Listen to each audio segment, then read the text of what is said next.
to sing. I started writing songs. Not long after that, I began dreaming of a life in music. Going through high school and having some pretty cool opportunities to perform, I was on my way to fulfilling my dreams. That's when life happened. With a combination of some poor decision making, as well as normal hard things in life, I began to spiral into a place I never thought I would be. I had children a little younger than I wanted to, and not in the way I ever desired, yet I wouldn't trade them for the world.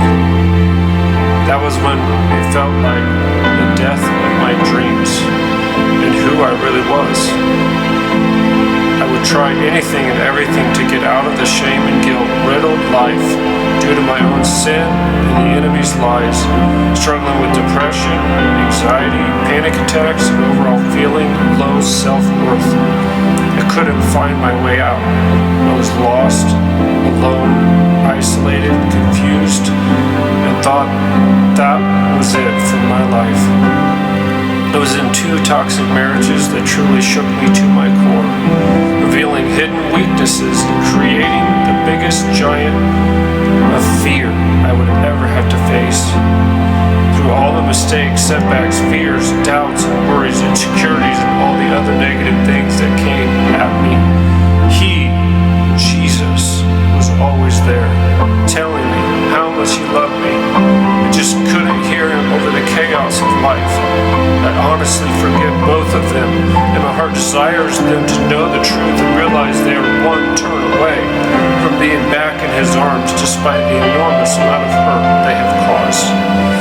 A year ago, I finally came to a breaking point where the fear, anxiety, and panic almost took me out for good.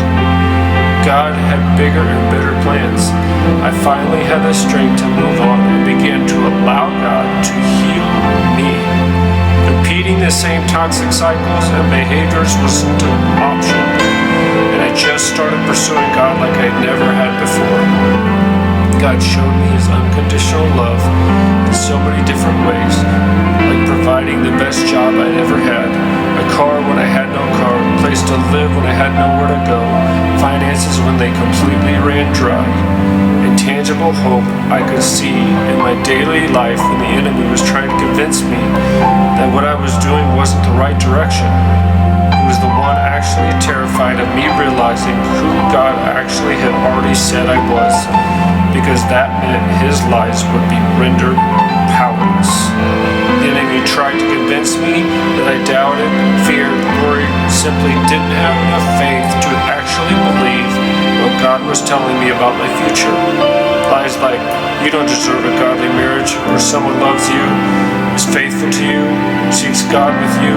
You don't deserve a nice house, an amazing career, and any good things. You think He wants to bless you? Those thoughts are not from God, because you couldn't possibly deserve them after all you've done. God has graciously exposed those lies and given me promises of a better future that is already starting to come true. I wanted to give up so many times, but the Holy Spirit wouldn't let me. So don't give up, because your breakthrough is closer than you think. He's not forgotten you. He's preparing you for something greater than you can possibly imagine. God's faithfulness in my darkest hour is what has gotten me through. And if you're feeling lost and alone right now, I want you to know the only thing He wants you to do is turn and call out to Him. Tell Him you can't do this without Him. You're tired of trying to do it on your own. I promise you He will meet you there and begin to turn your life around. I'm now still in a current waiting season for the biggest dreams, goals, and unanswered prayers I've ever prayed. But I know without the shadow of a doubt that at the right time, as said in Isaiah 60:22, when the time is right, I, the Lord, will make it happen. It really is going to come